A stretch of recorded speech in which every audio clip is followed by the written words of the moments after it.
दोस्तों नमस्कार। EPS 95 pension में लेटेस्ट अपडेट आपको लेके आए हैं। न्यूनतम पेंशन को लेकर 9,000 करने की मांग, पेंशनर्स का बड़ा प्रदर्शन, पूरी जानकारी क्या है मैं बताऊंगा। लेकिन उससे पहले अगर आप मेरे चैनल पर पहली बार हैं और अब तक आपने मेरे चैनल को सब्सक्राइब नहीं किया तो प्लीज चैनल को सब्सक्राइब कीजिए और बेल आइकन प्रेस करना ताकि मेरी ऐसे लेटेस्ट अपडेट हो सबसे पहले नोटिफिकेशन आपको। वीडियो को बिना देर के शुरू करते हैं और आपको बता दें कि भारत में कर्मचारी के भविष्य निधि संगठन ईपीएफओ के पेंशनर्स इन दिनों न्यूनतम मासिक पेंशन को बढ़ाने की मांग को लेकर बड़े स्तर पर प्रदर्शन कर रहे हैं।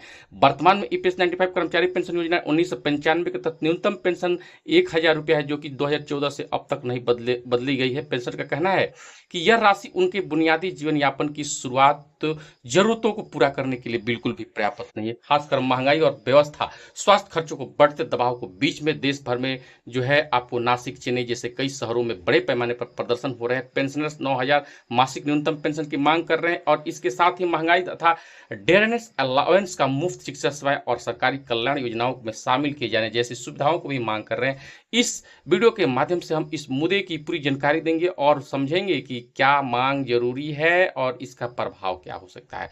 तो आपको बता दें कि शुरुआती वर्ष 1995 है। इसमें कर्मचारी भविष्य निधि संगठन ईपीएफओ है। वर्तमान न्यूनतम पेंशन 1,000 रुपये प्रति माह है। प्रस्तावित वृद्धि 9,000 प्रति माह। लाभार्थियों को लगभग जो है 80 लाख है और फंडिंग स्रोत कर्मचारी और नियोक्ता का योगदान है और पात्र मापदंड न्यूनतम 10 साल की सेवा अवधि होनी चाहिए। पेंशन क्यों कर रहे हैं प्रदर्शन आपको बताते हैं। तो अपर्याप्त पेंशन राशि मौजूदा 1,000 मासिक पेंशन बुनियादी जरूरत जैसे भोजन, आवास और स्वास्थ्य देखभाल के लिए पर्याप्त नहीं है। महंगाई का प्रभाव, बढ़ती महंगाई ने पेंशनर्स की आर्थिक स्थिति को और खराब कर दिया है। स्वास्थ्य खर्चों को बड़ा बोझ, अधिकांश पेंशन के उच्च चिकित्सा खर्चों का सामना करना पड़ता है, जबकि उन्हें सरकारी योजना से कोई राहत नहीं मिल सकती है। लंबी समय से अपडेट नहीं हुआ। पिछले एक दशक में एक बार अपील करने के बावजूद ईपीएस 95 पेंशन राशि में कोई महत्वपूर्ण बदलाव नहीं किया गया।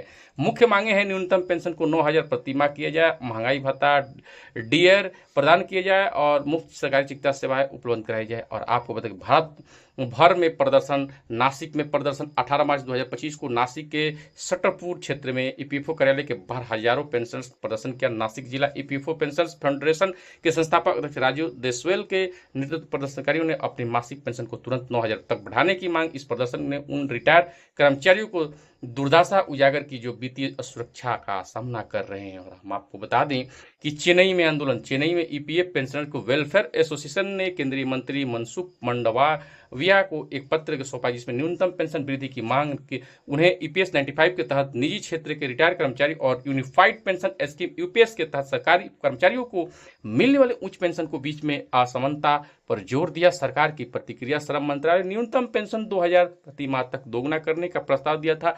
हालांकि वित्त मंत्रालय ने इस प्रस्ताव को मंजूरी नहीं दी। केंद्रीय मंत्री मनसुख मांडवीय ने आश्वासन दिया कि जल्द ही इस मुद्दे पर विचार किया जाएगा। और आपको हम बता दें कि 9,000 न्यूनतम पेंशन वृद्धि का प्रभाव, लाखों रिटायर कर्मचारी को गरीबी से राहत मिलेगी, निम्न आय वर्ग के जीवन स्तर सुधार होगा, निजी क्षेत्र में रिटायर कर्मचारियों को सरकारी कर्मचारी जैसे बेहतर सुविधाएं मिल सकेगी। हालांकि आलोचकों को कहना है कि इतनी बड़ी वृद्धि ईपीएफओ संरचना पर दबाव बढ़ सकती है और इसके लिए नियोक्ता तथा सरकार के अधिक योगदान की आवश्यकता होगी।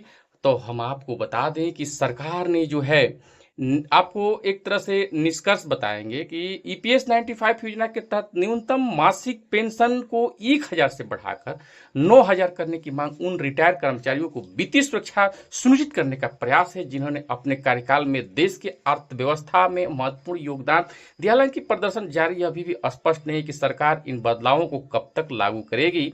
अंतिम राय महंगाई और मौजूदा आर्थिक परिस्थिति को देखते हुए यह वृद्धि न केवल उचित बल्कि आवश्यक भी है। हालांकि नीति निर्माताओं को सुनिश्चित करना चाहिए कि कोई भी संशोधन ईपीएफ को दीर्घकालिक स्थिति से समझौता न करे। तो हम आपको बता दें कि अगर आप भी सरकारी प्राइवेट नौकरी करते हैं तो अगर आपकी पेंशन कम है तो आप सोच सकते हैं कि कैसे जो है जीवन यापन किया जा सकता है। तो ये जो है उन कर्मचारियों के लिए एक वरदान साबित होगा अगर ये प्रस्ताव को मंजूरी सरकार की तरफ से मिल जाती है। जो कर्मचारी रिटायर होने के बाद भी जिंदगी को जिल्लत भरी जीवन जी रहे हैं, उनकी आर्थिक स्थिति काफ़ी खराब है, तो उनके लिए ये काफ़ी जो है राहत भरी सांस लेने जैसा हो सकती है और उनकी एक नई जीवन प्रदान की जा सकती है, ताकि जो है सरकार ने जो है लेकिन सुप्रीम कोर्ट ने इसमें इस बात को जो है अमल किया है। अब देखने की बात है कि कब तक जो है इस प्रस्ताव पर, इस मांग पर, ईपीएफ 95 पेंशन के बदलाव पर कब तक सरकार की मांगे का मोहर जो है, कब तक मोहर लगती है। तो फ्रेंड्स, ये जानकारी आपको कैसा लगा कमेंट करके जरूर बताइएगा। और यह जानकारी जो है ईपीएस 95 योजना से संबंधित चल रहे विरोध प्रदर्शन और मांगों पर आधारित जानकारी प्रदान करता है। हालांकि 9,000 न्यूनतम पेंशन वृद्धि के लिए बड़ी वकालत हो रही है, लेकिन सरकार द्वारा मार्च 2025 तक इस संबंध में कोई आधिकारिक घोषणा कार्यान्वयन नहीं किया है। विशेष जानकारी के लिए आप नजदीकी कार्यालय में संपर्क कर सकते हैं और जो है मूल रूप से जो नोटिफिकेशन देख सकते हैं। ये केवल एक जानकारी सूचनात्मक वीडियो था। ये जानकारी आपको कैसा लगा कमेंट करके जरूर बताइएगा। जय हिंद, जय बिहार।